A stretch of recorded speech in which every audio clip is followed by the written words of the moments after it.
Welcome to my channel Tanuja by studies. और अब आ गए हैं हम नेक्स्ट चैप्टर को लेके, क्लास 11th का, that is chapter 10, cell cycle and cell division. चलिए क्विकली इसके बारे में बात करते हैं।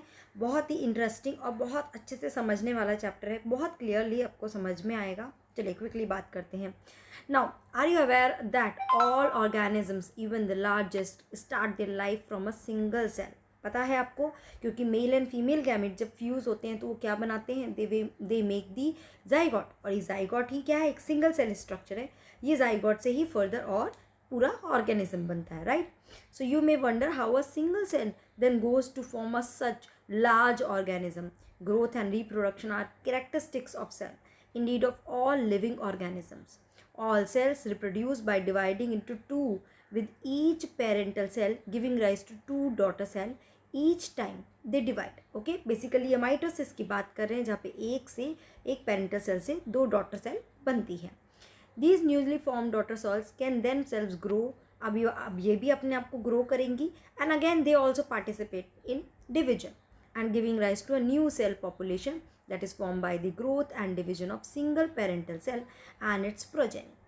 In other words, such cycle of growth and division allow a single cell to form a structure consisting of million of cells. ठीक है, तो एक की सिंगल सेल से मिलियन ऑफ सेल्स बन सकती है because of this kind of division. ठीक है, चलिए अब बात करते हैं कि what do mean by cell cycle. Cell cycle से क्या समझते हैं? ओके, देखिए वर्ड समझ में आ रहा है. साइकिल है तो यानी कि एक साइकिल है जो एक जगह से शुरू हो रही है, फिर वापस वहीं पे आ रही है. Again it is starting, again it's coming back. Okay, so cell division is a very important process in all living organism.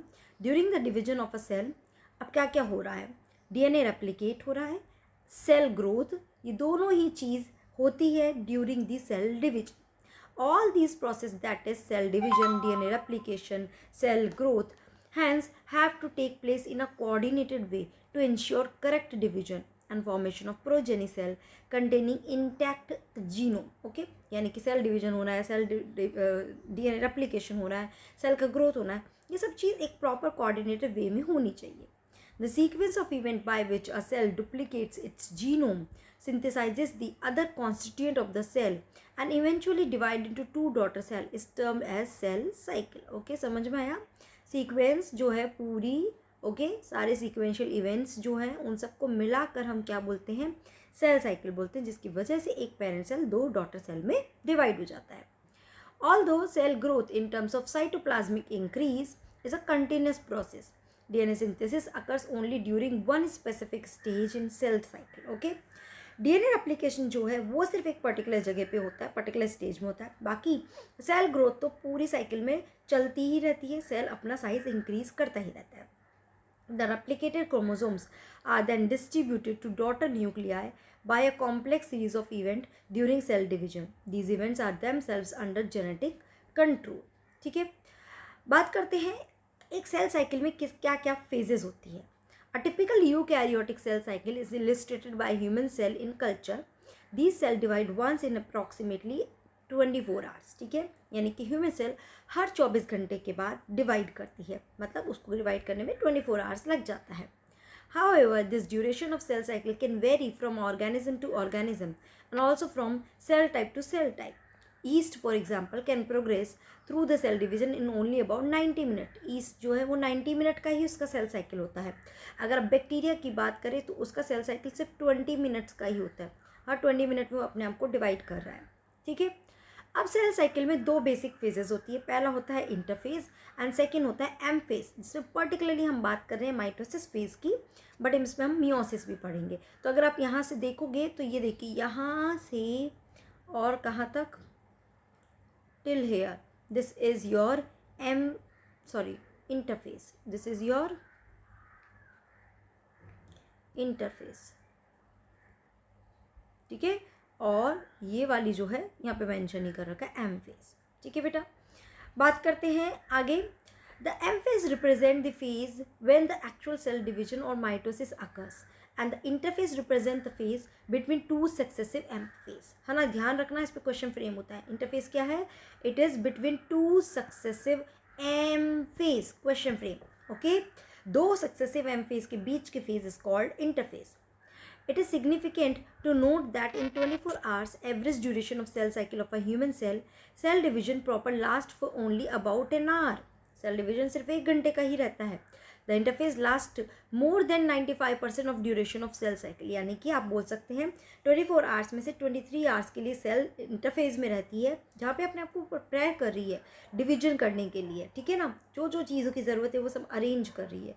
जैसे ही वो एम फेज़ में एंटर करी उसने डिवाइड कर दिया, तो वो सिर्फ 1 घंटे का रहेगा. बाकी इंटरफेस जो है वो 23 आवर्स आप बोल सकते हैं, या 95% जो सेल की ड्यूरेशन है उसकी 95% इंटरफेस रहता है. ठीक है ना. M phase start with the nuclear division. अब देखिए एम फेज जो है वो फर्दर 2 तरह के फेजेस में होता है. पहला होता है कैरियोकाइनेसिस एंड दूसरा होता है cytokinesis. First is karyokinesis, second is cytokinesis. Karyokinesis यानी कि न्यूक्लियस का division corresponding to the separation of daughter chromosomes, है ना. मतलब कि न्यूक्लियस में जो जेनेटिक मटीरियल है क्रोमोसोम, उसका डिवीजन स्टार्ट हो जाना. And usually ends with division of cytoplasm. और उसके बाद क्या होता है, साइटोप्लाज्म का डिवीजन होता है. तो अब साइटोप्लाज्म डिवाइड होगा और उसकी वजह से 2 डॉटर सेल बन जाएगी. The interphase 2 called the resting phase. ठीक है, इंटरफेज को हम क्या बोलते हैं, रेस्टिंग फेज बोलते हैं. Is the time during which the cell is preparing for division by undergoing both cell growth and DNA replication. ध्यान रखना, इंटरफेज में क्या होता है, सेल का ग्रोथ हो रहा है और अपना डीएनए रेप्लिकेट करिए, सो दैट ये जैसे ही एम फेज में एंटर करे ये अपने आप को डिवाइड कर सके. क्लियर है यहाँ तक. क्या हो रहा है, ग्रोथ हो रहा है और रेप्लिकेशन हो रहा है, बट ऑर्डरली मैनर में हो रहा है, सीक्वेंस में होगा. The interface is divided into 3 further phases, G1, S and G2 phase. क्या क्या है, G1, S and G2. G1 को हम गैप 1 भी बोलते हैं एंड G2 को हम गैप 2 भी बोलते हैं. G1 phase correspond to the interval between mitosis, है ना, and initiation of DNA replication. अगर आप यहाँ पे देखेंगे तो देखिए ये वाला एस फेज है, ये G1 फेज है. ठीक है, जो इंटरफेज है 3 फेज में डिवाइड हो गया, G1, S, G2. G1 क्या है, माइटोसिस और एस फेज के बीच का फेज है ना. एस फेज में एक्चुअली डीएनए का रेप्लिकेशन होता है. During G1 phase the cell is metabolically active and is continuously grows but does not replicates its DNA. ध्यान रखना, सेल क्या कर रहा है, अपनी ग्रोथ करता जा रहा है बट अपने डीएनए को रेप्लिकेट नहीं करवा रहा है, लगातार ग्रो कर रहा है. ठीक है, अब आ जाते हैं एस फेज में, जिसको हम सिंथेसिस फेज भी बोलते हैं. It marks the period during which DNA synthesis और रेप्लिकेशन टेक्स प्लेस. अब हो क्या रहा है यहाँ पे डीएनए का सिंथेसिस हो रहा है. मैं यहाँ पे बोल सकती हूँ कि यहाँ पे हो रहा है ग्रोथ, है ना. जितना भी ग्रोथ हो रहा है यहाँ पे क्या हो रहा है, डीएनए का रेप्लिकेशन हो रहा है. इसी के साथ आप ध्यान रखना यहाँ पे सेंट्रियोल भी डुप्लीकेट हो जाता है. ध्यान रखना, सेंट्रियोल भी यहाँ पर डुप्लीकेट हो जाता है. यहाँ पे ग्रोथ हो रही है, जितने भी आरएनए या प्रोटीन जो रेप्लिकेशन के लिए रिक्वायर्ड है वो सारे आरएनए और प्रोटीन भी यहाँ अरेंज हो रहे हैं. अब देखिए डीएनए रेप्लिकेशन का मतलब क्या है, जब सेल डिवाइड नहीं कर रही है, जब सेल डिवाइड नहीं कर रही है उस टाइम सेल के अंदर ये न्यूक्लियस है और इसके अंदर जेनेटिक मटेरियल थ्रेड की फॉर्म में, क्रोमैटिन मटेरियल की फॉर्म में रहता है.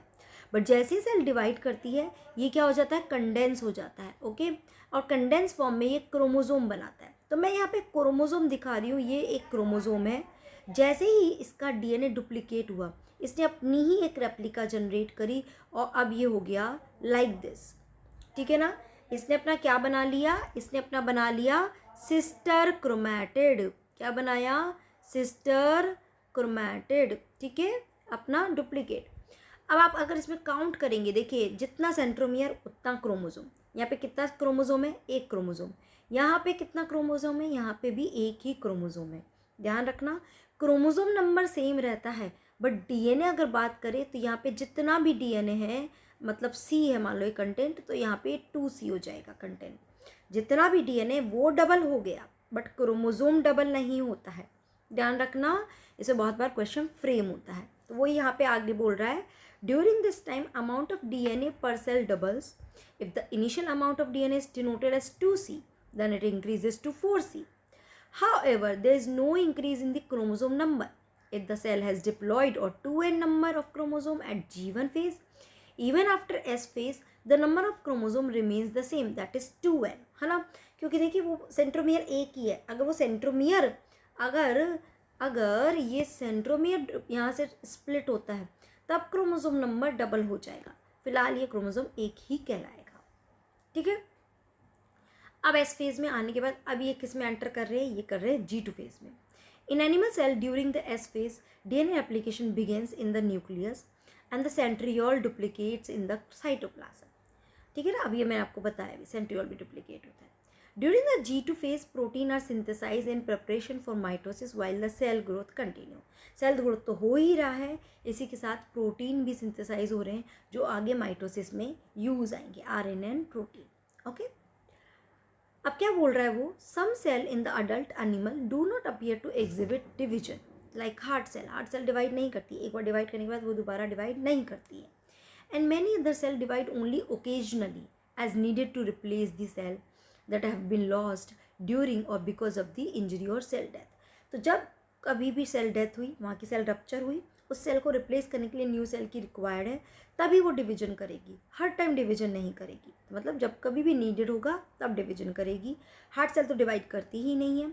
The cell that do not divide further, okay. अब जब जिन्होंने डिवीजन किया, न्यू सेल बना दिया, अब नीड खत्म हो गई, तो जब इनको डिवाइड नहीं करना है तो ये क्या करेंगे, they exit the G1 phase to enter in an inactive stage which is called quiescent stage of cell cycle. समझ रहे हो, ये देखिए ये सेल साइकिल है, यहाँ पे आप देख पा रहे हैं कि जब सेल यहाँ डिवाइड, उसने डिवाइड किया है ना, डिवाइड किया पूरा, अब उसको आगे डिवीजन की ज़रूरत नहीं है, तो ये वापस इस साइकिल में गई तो वापस डिवाइड करती जाएगी। वो क्या करेगी, यहाँ से एग्जिट हो जाती है एक फेज़ में, दैट इज़ G0 फेज़, या इसको बोलते हैं हम क्वीसेंट फेज़, ठीक है। या आप उसको और एक फेज़ बोल सकते हो, रेस्टिंग फेज़, है ना, रेस्ट करने चली गई। जब इसकी ना नीड होगी वापस से तो ये वापस आएगी और वापस डिवाइड करेगी, तो इसको हम बोलते हैं G0 फेज या quiescent stage. Cell in this stage remain metabolically active. याद रखना, सेल जो है इस स्टेज में मेटाबॉलिक एक्टिव है but no longer proliferate until called on to do so depending on the requirement, okay. जब तक उसको बोला नहीं जाता तब तक वो डिवाइड नहीं कर रही है, प्रोलिफरेट नहीं कर रही है, बट मेटाबॉलिकली एक्टिव है। बहुत इंपॉर्टेंट, अभी रिसेंट क्वेश्चन बना था, इस पर ध्यान रखना, ओके। सेल मेटाबॉलिकली इनएक्टिव नहीं होती है, एक्टिव रहती है। In animals mitotic cell division is only seen in the diploid somatic cell. ध्यान रखना, माइटोटिक डिवीजन सिर्फ और सिर्फ सोमैटिक सेल में होता है। अगर आपको पता हो, ह्यूमन बीइंग के अंदर दो तरह की सेल होती है, एक तो होती है सोमैटिक और दूसरी होती है रिप्रोडक्टिव, ठीक है। सोमैटिक सेल जो पूरी ग्रोथ के लिए, बेसिकली पूरी ग्रोथ के लिए रिस्पॉन्सिबल है, ठीक है ना, ग्रोथ के लिए, और रिप्रोडक्शन के लिए रिप्रोडक्टिव सेल रिस्पॉन्सिबल है। बेसिकली रिप्रोडक्टिव सेल क्या प्रोड्यूस कर रही है, गैमीट्स प्रोड्यूस कर रही है, ठीक है बेटा, गैमीट्स प्रोड्यूस कर रही है, ओके। चलिए आगे,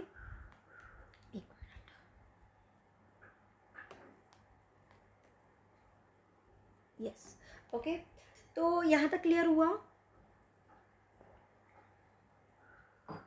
यस। आगे वो क्या बोल रहा है, however there are few exception in this where haploid cell divide by mitosis। ध्यान रखना, जनरली डिप्लॉइड सेल डिवाइड कर रही है, बट कुछ एक्सेप्शन है, यहाँ पे हेप्लॉइड सेल भी माइटोसिस के थ्रू डिवाइड कर रही है। For example male honey bee, लोग पार्थेनोजेनेसिस शो करते हैं, ठीक है। Against this, the plant can show mitotic division in both haploid and diploid cell. From your recollection of example of alternation generation in plant, identify plant species and stage at which mitosis is seen in haploid cell। तो यहाँ पे भी बहुत सारे आपको ऐसे plant मिल जाएंगे जो haploid स्टेट में हैं और वहाँ पे माइटोसिस हो रहा है। जनरली माइटोसिस डिप्लॉइड में होता है। चलिए बात कर लेते हैं एम फेस की, ओके। एक ही चीज़ पढ़ लेते हैं। You have studied mitosis in onion root tip. It has 16 chromosomes in each cell. Can you tell how many chromosomes will the cell have at G1 phase? G1 phase पे कितने होंगे, 16 chromosome होंगे। After S phase कितने chromosome होंगे, again 16 होंगे। And after M phase again 16 होंगे।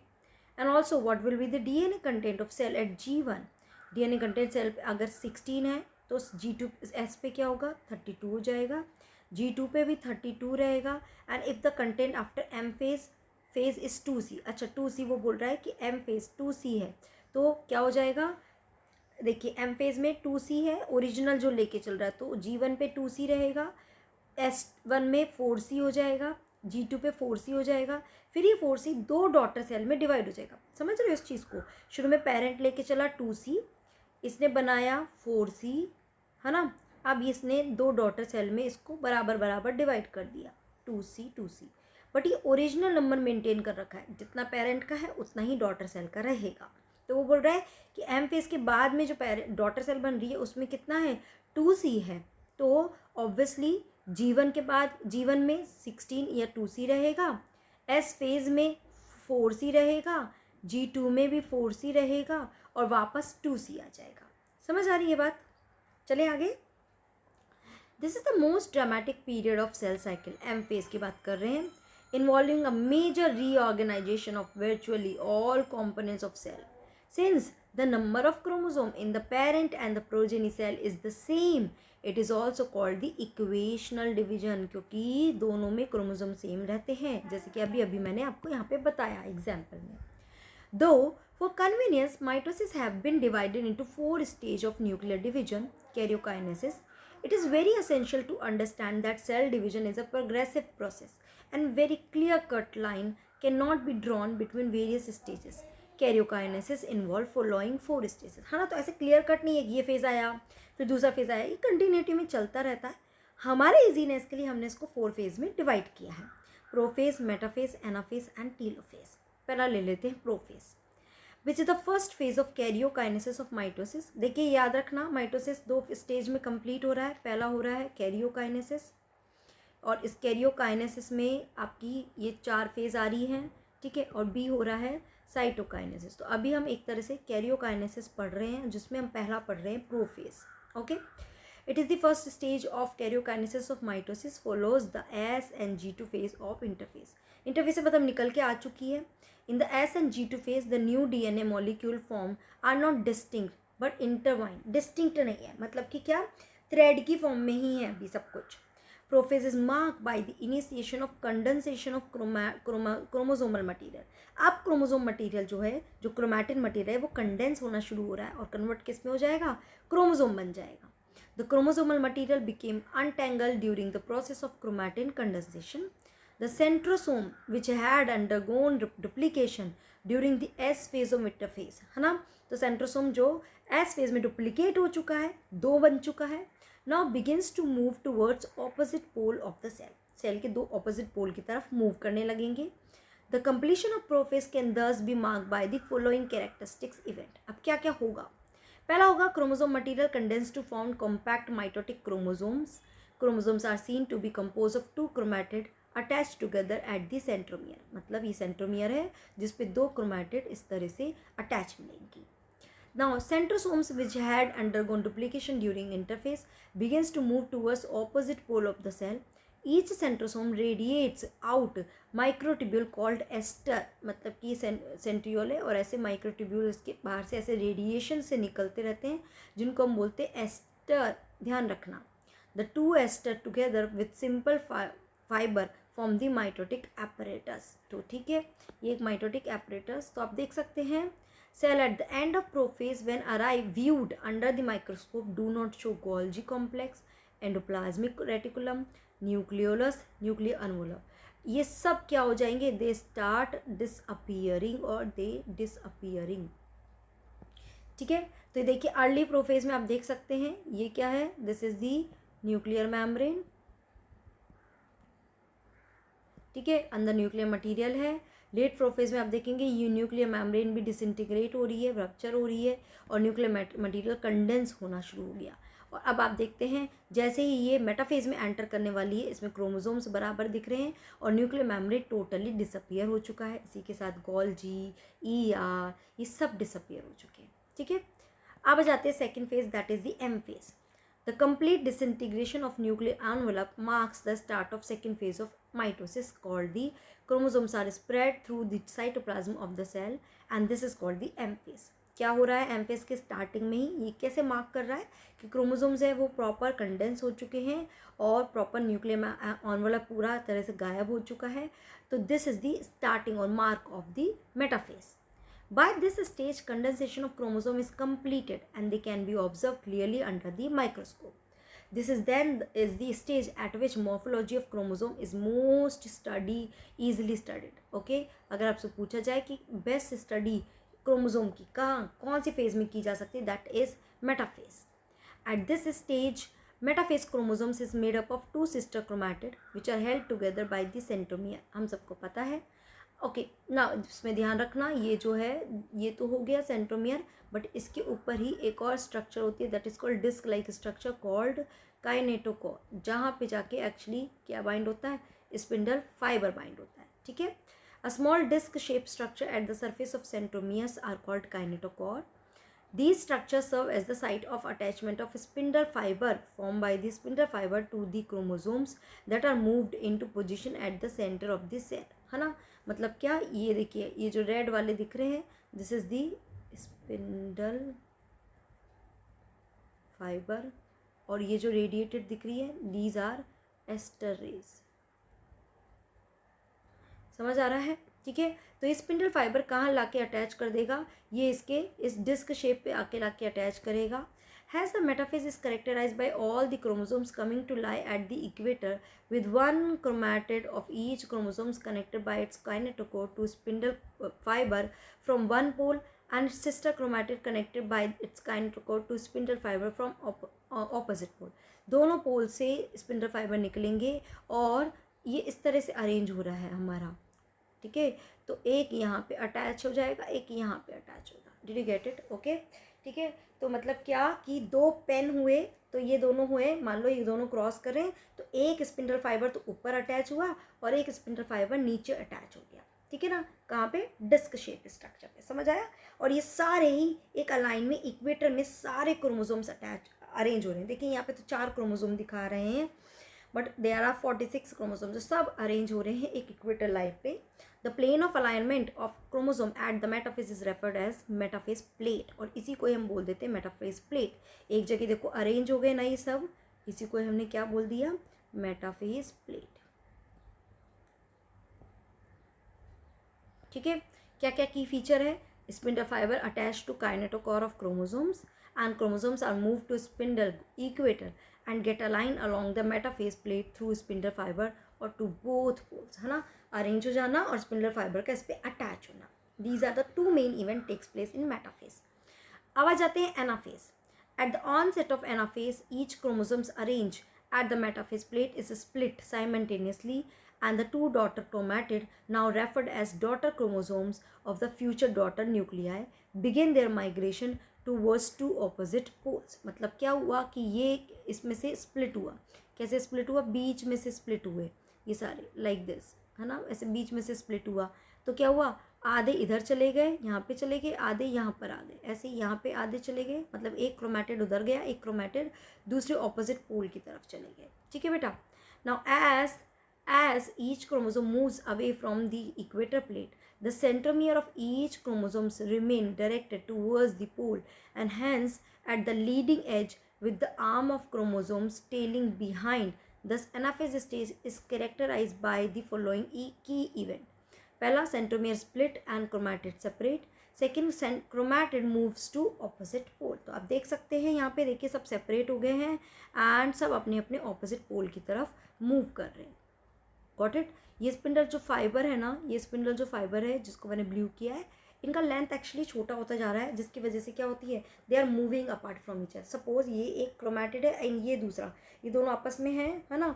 अब एक तो यहाँ पे थ्रेड बाइंड हुआ और एक थ्रेड यहाँ पे, तो दोनों ने एक दूसरे को खींचा and they are moving apart from each other like this. Got it. Last phase देख लेते हैं, that is telophase. At the beginning of the final stage of karyokinesis, that is telophase, the chromosomes that have reached their respective pole decondense and lose their individuality. इसको आप बोल सकते हो just opposite to prophase. Prophase का just ये opposite है, जैसा prophase में हुआ उसका उल्टा होगा. अब क्या हो रहा है, देखिए डिकंडेंस हो रहा है chromatid material and individuality lose हो रही है. The individual chromosome can no longer be seen and each set of chromatin material tend to collect at each of two poles. This is stage which show following key event.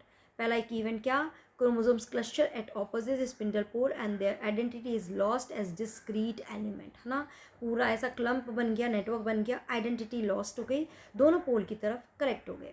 The nuclear envelope develop around the chromosomes cluster at each pole, forming two daughter nuclei. Nucleolus, Golgi and ER ये सब कुछ वापस से reappear हो गए. तो आप अगर यहाँ देखेंगे क्रोमैटिन मटेरियल क्या हो गया, डीकंडेंस हो गया. ठीक है, ओके. और फिर यहाँ से दो डॉटर न्यूक्लिया बनेंगे. ओके, तो nucleolus reappear, Golgi complex, ER सब कुछ रीअपियर, न्यूक्लियर एनवेलप आप वापस से डेवलप हो जा रहा है. मतलब कि it's total opposite of prophase. जैसा प्रोफेज में था उसका जस्ट ऑपोजिट इसमें हो रहा है. ओके, आगे ले लेते हैं साइटोकाइनेसिस क्या होता है. अब देखिए हमने कैरियोकाइनेसिस पढ़ लिया, न्यूक्लियस तो डिवाइड किया, बट अभी तक भी दो डॉटर सेल नहीं बनी है जब तक इसका साइटोप्लाज्म डिवाइड नहीं होगा. So mitosis accomplish not only the segregation of duplicated chromosome into the daughter nuclei or karyokinesis, but the cell itself is divided into two daughter cell by the separation of cytoplasm. That is called cytokinesis, at the end of which cell division gets completed. तो अभी तक cell division complete नहीं है जब तक इसका cytokinesis complete नहीं होता. In an animal cell, it is achieved by the appearance of a furrow in the plasma membrane. ठीक है, प्लाज्मा मेम्ब्रेन में ही ऐसा एक फरो बनना शुरू हो जाता है. किस में बोल रही हूँ मैं, ये एनिमल सेल में बोल रही हूँ, क्योंकि एनिमल सेल में प्लांट सेल वॉल नहीं होता है, तो डायरेक्ट ये डिप्रेशन, और ये डिप्रेशन ऐसे अंदर की तरफ ये फरो और डीपन होती जाती है और एट लास्ट ये दो सेल में डिवाइड हो जाता है. ठीक है, so plasma membrane, the furrow gradually deepens and ultimately join in the center, dividing the cell cytoplasm into two. समझ आया. ठीक है, नाउ द प्लांट सेल. अब प्लांट सेल में प्रॉब्लम क्या है, प्लांट सेल में, बिकॉज प्लांट सेल में क्या हो रहा है, सेल वॉल है लाइक दिस, है ना. अब सेल वॉल में फ्लेक्सिबिलिटी नहीं है कि उसमें डिप्रेशन क्रिएट हो जाए, तो उसमें क्या होता है, उसमें अंदर एक सेल प्लेट बननी शुरू हो जाती है और ये सेल प्लेट पेरीफेरी की तरफ ट्रैवल कर करके बड़ी होती है और एट लास्ट दोनों को दो सेल में डिवाइड कर देती है. समझ में आया. So wherever plant cell however are enclosed by relatively inextensible cell wall, therefore they undergo cytokinesis by a different mechanism. In plant cell, cell formation start in the center of the cell and grows outward to meet the existing lateral walls. है ना, जो अभी मैं बोल रही हूँ कि centre से इसमें प्लेट शुरू हो रही है और पेरीफेरी की तरफ ग्रो होती जा रही है. The formation of new cell wall begins with the formation of simple precursor called the cell plate that represent the middle lamina between the walls of two adjacent cell. ध्यान रखना ये cell plate ही है जो middle lamina का काम कर रही है. Okay, right, middle lamina. ठीक है, now between the walls of two adjacent cell at the time of cytoplasmic division. पता है ना मिडिल लेमिना किधर होता है, यहाँ पे एक दूसरी सेल है, इन दोनों सेल के बीच में this will be middle lamina. दो सेल वॉल के बीच का दिस इज मिडिल लेमिना. ठीक है, at the time of cytoplasmic division organelles like mitochondria, plastid, they get distributed between the two daughter. क्योंकि ये भी डुप्लीकेट हो चुके हैं तो ये भी अलग अलग अपनी डॉटर सेल को डिस्ट्रीब्यूट हो जाएंगे. In some organism, karyokinesis is not followed by cytokinesis, as a result of which multinucleate condition arise, leading to the formation of syncytium, that is liquid endosperm in coconut. है ना, कि karyokinesis होता जा रहा है, nucleus divide होता जा रहा है, बट साइटोकाइनेसिस नहीं होगा, तो एक ही सेल के अंदर मल्टीपल न्यूक्लियस वाली कंडीशन क्रिएट हो जाएगी. And this happen in what, एक तो क्या इसमें होता है, इसको हम क्या बोलते हैं, सिनकाइटियम बोलते हैं, जब मल्टीपल न्यूक्लियाई होते हैं. An example is liquid endosperm in nucleus. ठीक है, तो एट द एंड हमें क्या बना, हमें ये टीलोफेज से लास्ट में हमें दो तरह की डॉटर सेल मिल गई. क्लियर है. ठीक है, अब ले लेते हैं कि क्यों ज़रूरी है माइटोसिस, क्या सिग्निफिकेंस है माइटोसिस का. ठीक है, 1 minute. Okay, so mitosis or the equational division is usually restricted to the diploid cell only. However, in some lower plant and in some social insect, haploid cell also divide by mitosis. अभी थोड़ी देर पहले बात कर चुके हैं. It is very essential to understand that the significance of this division in the life of an organism. Are you aware of some example where you have studied about haploid and diploid insect? Mitosis usually results in the production of diploid daughter cells with identical genetic complement. The growth of multicellular organisms is due to mitosis, है ना। मतलब simple सी बात है, एक cell से शुरू हो रही है लाइफ और इतना बड़ा बॉडी कैसे बना, माइटोसिस की वजह से। यानी कि पहला हम इसमें बोल सकते हैं कि ग्रोथ के लिए कौन चाहिए, हमें माइटोसिस चाहिए।